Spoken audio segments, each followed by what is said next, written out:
Aunque a mucha gente muy moderna, tan moderna que ya ni siquiera se llaman modernos, ahora se llaman postmodernos, palabrita que a mí no sé, me genera una serie de reacciones, algunas de ellas van desde lo más gracioso hasta hasta las reacciones que quizás no sean las mejores de compartir. Eso se parece un poquito, Esteban, que a veces me he reído, creo, comentándolo contigo, a esa palabrita que se puso de moda hace un tiempo de la posverdad. Yo decía, ¿y la posmentira? ¿Para cuándo? Sí, la posverdad. Entonces son neologismos, palabras que se insertan y que parecen explicar fenómenos recientes cuando es mentira. Explican fenómenos que son antiquísimos, viejísimos. En la guerra, las guerras reales, la primera víctima era la verdad. El periodismo francés decía que los soldados alemanes comían niños, y el periodismo alemán decía que los franceses cogían los cuerpos de los prisioneros para hacer jabón. Y toda la vida, ni hablar de la época de la colonia, las mentiras han sido un arma de guerra importante para demonizar al enemigo. Pero bueno, vámonos al tema que nos concierne. Si bien a mucha gente muy moderna, sobre todo postmoderna, no le gusta la idea de que uno ratifique el valor que tiene la familia tradicional y ratifique el valor que tiene el hogar, la familia, la composición del hogar como un elemento clave, importante, quizás es la célula de la sociedad. Bien podría decirse que ese es el lugar donde usted duerme, donde usted tiene su último refugio ante el mundo. Ese es el hogar. Y donde gustará más o gustará menos a alguno de estos teóricos del presente, pero ciertamente que la presencia de una familia estable, de una familia donde se puedan sentir, sobre todo los más pequeños o los más envejecientes, apoyados, seguros, y donde reciben la satisfacción de sus necesidades más básicas en ayuda, en colaboración con otros, forma parte importante de lo que el ser humano ha llegado a ser hoy y siempre. Y en el futuro eso no creo que vaya a cambiar, por más que a otros les gusten otros dibujos de la sociedad, otras figuras utópicas. ¿Por qué hago esta introducción? Bueno, porque en el hogar una de las cosas que uno aprende es que cuando los recursos son escasos, así mismo tiene que ser el dispendio. Los gastos tienen que ser así de cuidadosos, porque gastar lo que uno no tiene desemboca necesariamente en deuda, y porque despilfarrar, hacer un mal uso de lo poco o de lo mucho que se tiene, va a generar escasez, y la escasez no es para nada un lugar, no es un ámbito, no es un contexto donde nadie se siente satisfecho y donde alguien debe muchas veces sacrificarse, quizás para que otros puedan estarlo. Y usted se pregunta, el hogar, lo más parecido a ello es la empresa pequeña, donde tiene que haber un grado de colaboración, donde se inicia con el mínimo, tratando de satisfacer a una demanda también mínima, hasta intentar crecer y abarcar otros aspectos y lograr satisfacer un mayor grupo de demandas. Eso pasa por la cafetería, la paletera de la esquina, el pequeño colmado, el ventorrillo, que empezó prácticamente vendiendo verduras nada más. Todos esos lugares, todos esos ciclos del esfuerzo humano entienden que no puedes gastar lo que no tienes, y que cuando gastas lo que no tienes, es decir, te endeudas, porque dicho sea de paso, el endeudamiento ha sido, sobre todo desde que el hombre generó la vida sedentaria, ha habido quien presta, y aunque la usura ha sido generalmente castigada por las normas religiosas, siempre hubo quien tuviera que hacer ese trabajo. Una de las cosas que causó que la comunidad hebrea en el mundo europeo sobre todo, se dedicara a ser prestamistas y luego evolucionar a la banca moderna, era el hecho de que tenían prohibido realizar otros trabajos y oficios. Y este trabajo, que era tan desdeñable desde el punto de vista moral, pero tan necesario para todos, incluyendo para la corte, que tenía que endeudarse cada cierto tiempo, para las guerras, que tenía que endeudarse precisamente para mantener contentos a los altos mandos de sus fuerzas armadas.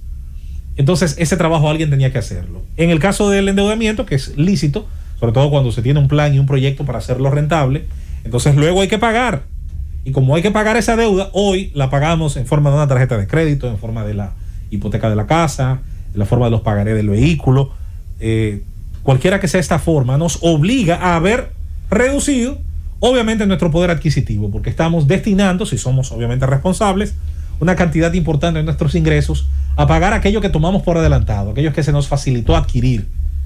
No importa si son electrodomésticos o algunos de los bienes anteriormente mencionados. Hago este recorrido para, en esencia, ir a lo grande, a lo macro. ¿Por qué? Si las economías más básicas, si los ejercicios casi aritméticos del hogar, de la empresa pequeña, de la economía personal, tiene que atender a unas leyes de la lógica, ¿por qué acaso tendría que ser distinto en el caso de las economías que se manejan a nivel macro? Y esto es importante siempre tomarlo en cuenta, porque como dice aquel texto voluminoso de Economía Básica de Thomas Sowell, se nos ha hecho creer, y en parte de eso tiene la culpa una enorme cantidad de genios que intentó elevar la economía al nivel de un jeroglífico egipcio, darnos la idea de que para comprender los fenómenos económicos usted tiene que comprender probablemente los números de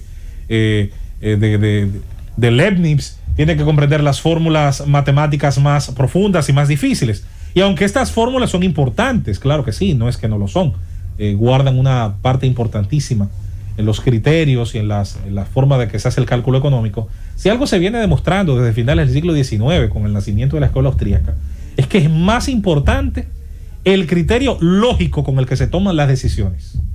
Y parte de ese criterio ahora va a ser puesto a prueba para los gobiernos del mundo con el manejo de la crisis provocada por el coronavirus. En esencia, este comentario tiene que ver con el gasto. ¿Cómo van a gastar los gobiernos? Europa ha decidido, tan recientemente como ayer, tomar la decisión de dispersar la mayor cantidad de recursos vía préstamos entre sus miembros probablemente en su historia. Esta decisión, aplaudida por algunos, pero con advertencias por otros, también va dentro de la propia Unión Europea a medir cuáles decisiones ahora que tomen hacia sus economías internas los estados que componen la Unión va a ser más exitosa. Una gran mayoría ha decidido, yo creo de manera bastante lógica, ayudar a su tejido productivo a salvaguardar las mejores condiciones. ¿Cómo? Disminuyendo las cargas impositivas y retrasando precisamente algunas de esas obligaciones. Italia comenzó con las famosas vacaciones fiscales, otros países le siguieron con ablandar parte de las cargas que tienen sobre todo los productores medianos y pequeños y que emplean a la mayoría de la gente. Otros países van por el camino distinto. Tienen obviamente la prédica del Estado Grande, que va a tratar de repartir el pan y la leche a todos los ciudadanos y hacerlo en la justa medida, la vieja idea de dar a cada quien lo necesario y lo que merece. Obviamente el problema siempre es quién determina esto. Y para pagar obviamente el precio de ese estado de bienestar, volver otra vez a elevar los impuestos. Por ahí va España, por ahí van otros países que están tomando decisiones en ese camino. Hay que ver obviamente cómo van a cargar también con esos costos. En el caso de la República Dominicana, donde nos gusta jugar a todo al mismo tiempo, nos gusta jugar a la idea de incentivar a algunos sectores, cargar a otros con los costos de esos incentivos, mantener a una parte de la población sujeta precisamente a la ayuda estatal con algunos programas, que yo no digo que no sean necesarios, pero que solamente pueden mantenerse por un tiempo, porque el Estado no tiene la capacidad de eternamente hacerse cargo de las necesidades de todos los ciudadanos. Eso es imposible, sobre todo cuando no somos una economía centralizada, y vaya que la economía centralizada como proyecto ha fracasado en el mundo.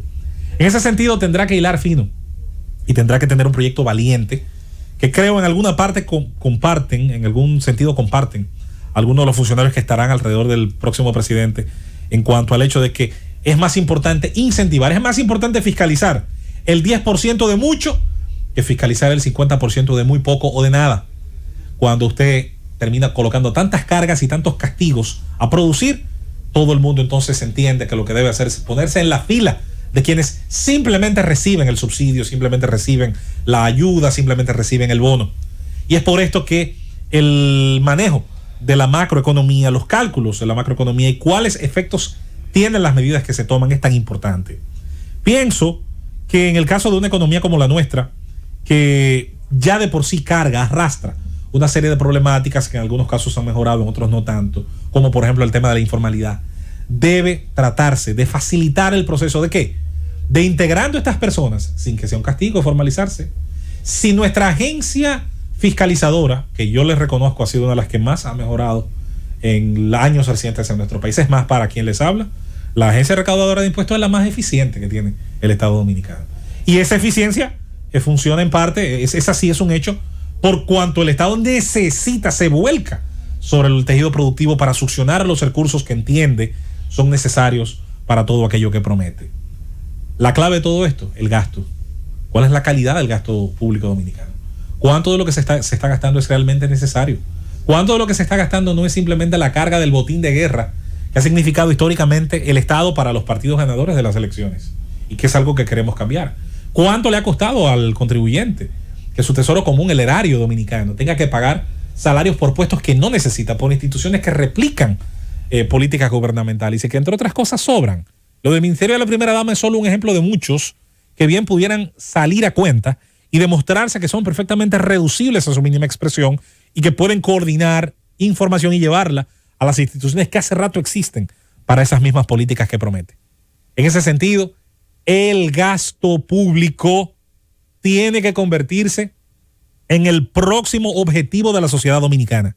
Así como la sociedad dominicana ha puesto el ojo sobre la corrupción, ha puesto el ojo sobre la impunidad, ha puesto el ojo sobre la idea de una justicia independiente y funcional, al final todas esas políticas hacia donde miran y hacia donde señalan de manera ulterior, de manera posterior a esa primera línea de combate, es a que la calidad del gasto se eleve y que se pueda justificar cada peso que el Estado dominicano paga a suplidores, infraestructura, gasto corriente y cualquier otra naturaleza que se pueda justificar desde el punto de vista de la contabilidad pública. Nos falta mucho, 4 años nunca van a ser un término suficiente para completar muchas veces ese proceso, sobre todo porque venimos de una cultura de ocultamiento, de una cultura de agrandar costos, de una cultura de disimular el despilfarro, de una cultura de ver en el Estado la salvación de todos, desde el empresario más grande, pasando por el suplidor más pequeño, pasando por el que necesita un empleo y por el que sueña en ganar un salario que a lo mejor el mercado privado no se le ofrece, pero piensa que el Estado sí está en capacidad de solventar ese deseo, ese ideal. En ese sentido, pensemos en el gasto público y que la próxima vez que se hable de un presupuesto se tenga la discusión política, legislativa y social sobre lo que significa precisamente un presupuesto nacional, una ley presupuesto de un año en República Dominicana.